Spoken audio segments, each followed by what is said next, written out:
Hi everyone, welcome back to channel. So today's topic is factors affecting financial planning. Financial planning हम पढ़ रहे हैं guys. Financial planning का मतलब I hope so आप सबको clear है.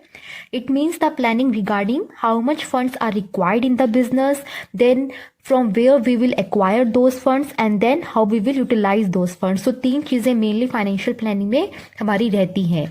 तो हमें डिसीजन लेना होता है कि कितने फंड्स जो हैं हम प्रोक्योर करें और उन्हें कहाँ से प्रोक्योर करें और उसके बाद उनका कैसे यूज करें. तो तीन चीजें हैं.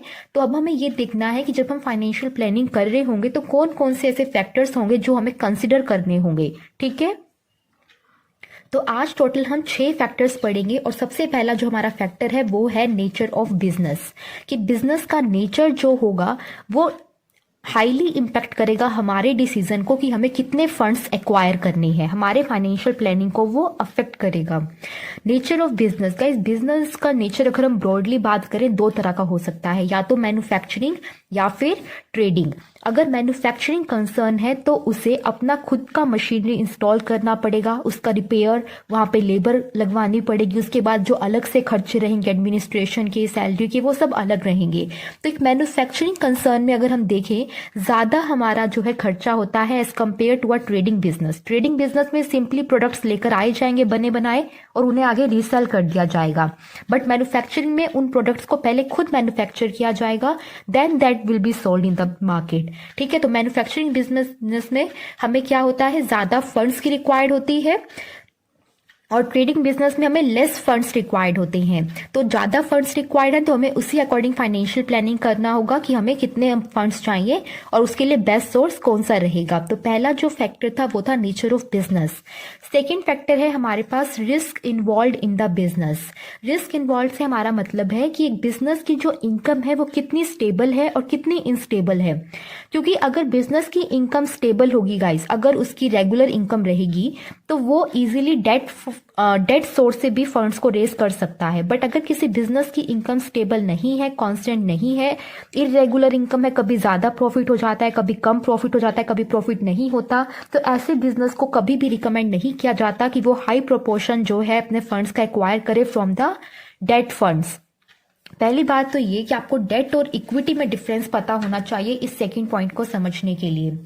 अगर आपको ये डिफरेंस नहीं पता है तो पहले मैं थोड़ा सा क्लियर करती हूँ. वैसे मेरे चैनल पर मैंने ये डिफरेंस क्लियर कर रखा है बट स्टिल मैं भी आपको बता देती हूँ कि दो चीजें हमारे पास होती हैं गाइस. एक होती है इक्विटी और एक होती है डेट. ठीक है, इक्विटी सोर्स होता है, ये सोर्स ऑफ फाइनेंस मैं आपको मेजरली बता रही हूँ. सोर्सेज हैं फाइनेंस के, ये रेज करने के, फंड्स को रेज करने के sources of raising the funds, sources of raising the funds. हमारे पास दो है ये, एक है इक्विटी और एक है डेट. इक्विटी फंड्स वो फंड्स होते हैं जो इक्विटी होल्डर्स प्रोवाइड करते हैं. सपोज कीजिए कंपनी को फंड्स की रिक्वायरमेंट आई तो कंपनी क्या करेगी, पब्लिक को इक्विटी या फिर प्रेफरेंस शेयर्स इशू करके फंड रेज कर सकती है. तो जो भी लोग उन शेयर्स को सब्सक्राइब करेंगे वो कंपनी के इक्विटी होल्डर्स या प्रेफरेंस होल्डर्स बन जाते हैं. ठीक है, तो इक्विटी होल्डर्स जो होते हैं वो कंपनी में ओनरशिप एक्वायर कर लेते हैं. ओनरशिप एक्वायर करने से क्या होता है कि कंपनी में जो भी डिसीजंस लिए जाएंगे वो उनमें पार्टिसिपेट करेंगे. दूसरी बात यहाँ पर ये मेजर है कि कंपनी को उन्हें डिविडेंड जो पे करना होता है वो कंपनी के ऊपर कंपल्शन नहीं होती. दैट मीन्स डिविडेंड की payment is not the compulsion on the company. अगर कंपनी के पास स्टेबल इनकम है, किसी साल प्रॉफिट है तो वो डिविडेंड की पेमेंट कर दे इक्विटी होल्डर्स को, और अगर नहीं है तो ना करे. दैट मीन्स कंपनी का खुद का ये डिसीजन रहता है. It is not a compulsion on the company. But दूसरी साइड हमारे पास है debt holders. That means debt funds. Debt funds वो फंड्स जो डेट होल्डर्स हमें प्रोवाइड करेंगे. डेट सोर्स ऑफ फंड्स में जो पीपल हमें अपने मनी प्रोवाइड करेंगे बिजनेस को, वो कंपनी में ओनरशिप तो एक्वायर नहीं करते बट कंपनी के ऊपर जो है एक लाइबिलिटी बन जाती है कि उन डेट होल्डर्स को कंपनी को इंटरेस्ट पे करना है. Liability of paying interest company के ऊपर ये बन जाती है. एट अ फिक्स्ड रेट उन्हें जो है ये देना पड़ता है अपने डेट होल्डर्स को. ठीक है, डिबेंचर्स जिन्हें हम बोलते हैं, अगर हम अकाउंटिंग टर्म्स में बात करें तो इन्हें एक fixed amount of interest company को देना है, वो कंपल्शन है। अगर वो नहीं पे करते हैं तो जो हमारे डेट होल्डर्स हैं वो कंपनी के अगेंस्ट एक सूट भी फाइल कर सकते हैं इन द कोर्ट। ठीक है, तो वो चीज़ हमारे पास रहती है। तो हमारे पास इसीलिए बोलते हैं कि अगर कंपनी की इनकम स्टेबल है, कंपनी रेगुलरली अर्न कर रही है इनकम, कंपनी का कुछ ऐसा नहीं है कि कभी ज़्यादा प्रॉफिट है या कभी कम प्रॉफिट है, दैट मीन्स स्टेबल इनकम है, तब तो कंपनी इस वाले सोर्स का हाई प्रोपोर्शन रख सकती है और इसका कम रख सकती है, क्योंकि यहाँ पर कंपनी कैपेबल होगी इंटरेस्ट की पेमेंट करने में। बट अगर कंपनी की जो इनकम है, जो उसकी अर्निंग्स है वो स्टेबल नहीं है, तो हम कभी भी कहीं नहीं कहेंगे कि वो हाई प्रोपोर्शन डेट सोर्स का रखे अपने फंड में, अपने कैपिटल स्ट्रक्चर में, क्योंकि उस टाइम पर कंपनी में भी इतनी कैपेबल ना हो किसी पॉइंट ऑफ टाइम पर कि वो फिक्स्ड इंटरेस्ट की पेमेंट कर पाए। ठीक है, तो उस टाइम हम ये ज़्यादा प्रेफर करेंगे कि वो क्या करें, इक्विटी होल्डर्स से जो है इक्विटी सोर्स से ज़्यादा फंड रेज करें और डेट वाले से कम करें, अगर कंपनी की इनकम स्टेबल नहीं है। तो ये था मोटा मोटा, ज़्यादा डिटेल में नहीं बताया, बट कोशिश किया कि आप लोगों को समझ में आया हो। तो risk involve in the business, it can be high, it can be low. High तब बोलेंगे when company have irregular incomes, ठीक है, और लो कब बोलेंगे, when company have stable earnings. और when the risk involve in the business is high, तो हम क्या रिकमेंड करेंगे एक बिजनेस को कि वो ज़्यादा प्रोपोर्शन अपने कैपिटल स्ट्रक्चर में इक्विटी का रखे और कम रखे डेट का। और अगर कंपनी की जो रिस्क इन्वॉल्व है बिजनेस में वो लो है, तो हम क्या कहेंगे, एक बिजनेस को क्या रिकमेंडेशन देंगे ड्यूरिंग द फाइनेंशियल प्लानिंग कि वो क्या करे, हाई प्रोपोर्शन डेट का रखे और लो प्रोपोर्शन इक्विटी का। ठीक है, तो ये था second factor affecting the financial planning. Third factor की तरफ अगर हम जाएं तो थर्ड फैक्टर है हमारे पास future plans of the business, कि बिजनेस के फ्यूचर प्लान्स क्या हैं। क्या एक बिजनेस देख रहा है टुवर्ड्स द ग्रोथ और expansion in the near future, या फिर उसके ग्रोथ के कोई प्लान्स नहीं है इन द नियर फ्यूचर। अगर उसके ग्रोथ के प्लान्स हैं then it will require more funds, तो उसे ज़्यादा फंड्स रेज करने होंगे अंडर द फाइनेंशियल प्लानिंग। और अगर बिजनेस के कोई प्लान्स नहीं है फॉर द एक्सपेंशन और the growth in the near future, तो उसको इतने फंड्स की रिक्वायरमेंट नहीं होगी। ठीक है, नेक्स्ट हमारा जो फैक्टर है वो क्या है, the credit standing of the business. Credit standing से हमारा मतलब है कि एक बिजनेस की मार्केट में कैसी इमेज बनी हुई है रिगार्डिंग द क्रेडिट।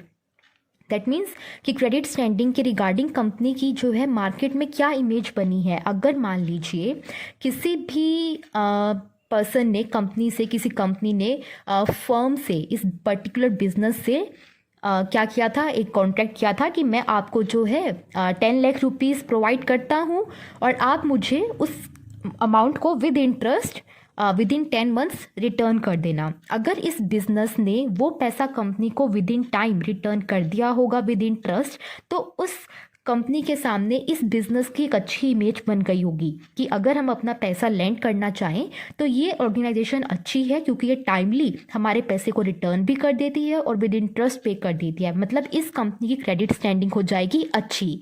तो वो मतलब रहता है हमारा क्रेडिट स्टैंडिंग से। अगर किसी बिजनेस की credit standing, that means the image of the company regarding what, regarding the ability to repay the loan that it has taken. ठीक है, तो वो क्या है, अगर अच्छी है तो company can easily procure the funds from the market. ठीक है, बट अगर वो अच्छी नहीं है तो company might face difficulty in the procurement of funds. तो ये दोनों चीज़ें कंपनी के, कौन सी वाली चीज़ कंपनी के फेवर में है कि अच्छी क्रेडिट स्टैंडिंग है या नहीं है, तो वो भी हमें कंसर्न हमारा मेजर रहता है during the financial planning. Next हमारे पास जो है वो है एटीट्यूड ऑफ मैनेजमेंट, कि मैनेजमेंट का एटीट्यूड कैसा है। By attitude of management we mean कि जो मैनेजमेंट है वो रिस्क टेकिंग मैनेजमेंट है या फिर वो बहुत ही कंजर्वेटिव नेचर की है कि मुझे तो कोई रिस्क नहीं लेना, मुझे बहुत ही सेफ प्ले करना है। अगर हमारी मैनेजमेंट का एटीट्यूड है कि हाँ we can take the risk, तो अगर रिस्क टेकिंग एटीट्यूड है तो they can rely more on the debt source of funds. ठीक है, they can rely more on the debt source of funds during financial planning. But अगर conservative attitude है, मतलब risk averse attitude है कि मुझे रिस्क नहीं लेना है, तो मैनेजमेंट को हम कभी भी ये रिकमेंड नहीं करेंगे कि वो ड्यूरिंग फाइनेंशियल प्लानिंग अपने कैपिटल स्ट्रक्चर में ज़्यादा जो है रिलाई करे ऑन द डेट सोर्स। हम उसे हमेशा यही रिकमेंड करेंगे कि वो ज़्यादा रिलाई करे on the equity source of funds. ठीक है, ऑब्वियस ही बात है गाइस, क्योंकि ये मैंने आपको पहले बता दिया है कि डेट और इक्विटी अगर इन दोनों फंड्स की बात करें तो हमारे पास जो डेट फंड्स रहते हैं वो ज़्यादा रिस्की होते हैं।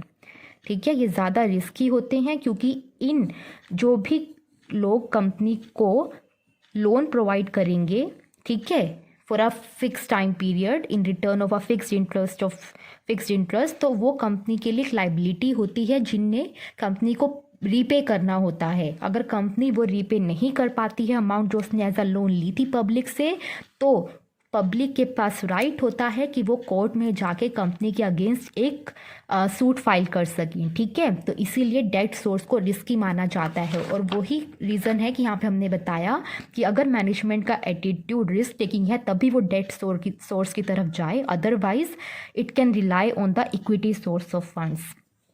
लास्ट फैक्टर है हमारे पास government policies and the control, कि गवर्नमेंट की पॉलिसीज़ कैसी हैं। गवर्नमेंट की पॉलिसीज़ जो हैं वो कैसी हैं, क्या वो लिबरल हैं या फिर वो स्ट्रिक्ट है। अगर स्ट्रिक्ट रेगुलेशंस हैं regarding the interest payment, dividend payment या issue of shares and debentures, ये तरीके हैं issue of shares and debentures. अगर शेयर्स इशू करेंगे दैट मीन्स इक्विटी सोर्स से फंड रेज कर रहे हैं, डिबेंचर्स को इशू करना दैट मीन्स डेट सोर्स से फंड्स एक्वायर कर रहे हैं। और regarding the issue of shares and debentures हमारी गवर्नमेंट हमेशा कुछ पॉलिसीज़ बनाकर ही रखती है, तो वो जो पॉलिसीज़ करंटली मार्केट में हैं जो गवर्नमेंट ने बना रखी हैं उन्हें हमें एक बार देखना होता है बिफोर टेकिंग डिसीजन कि हमें कौन से साइड जाना है या प्रेफरेंस किसको देनी है in the capital structure.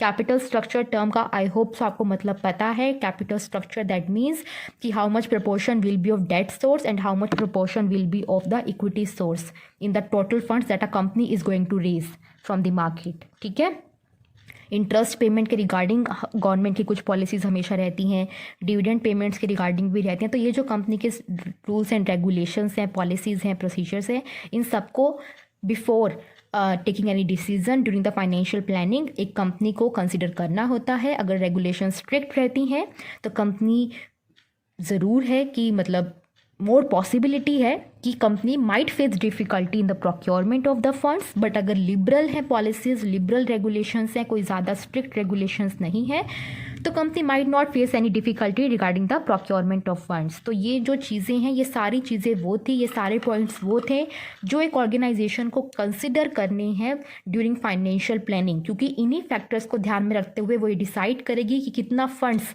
Acquire करें, उसके बाद कितना फंड्स जो हैं डेट सोर्स से एक्वायर करें या कितना इक्विटी सोर्स से एक्वायर करें और उसके बाद उन्हें कहाँ यूटिलाइज करें। ठीक है, तो फाइनेंशियल प्लानिंग में ये सारे के सारे factors play a very important role. तो ये था हमारा आज का topic. I hope so you have understood the topic and find the content very useful to you guys. ये सारा का सारा मैं PDF फॉर्मेट में आपको प्रोवाइड करूँगी on my Telegram channel. The link is given in the description box. ठीक है, अगर अच्छा लगे और अगर नए आए हो तो सब्सक्राइब नहीं किया, please do subscribe to my channel and also like the video. Bye bye.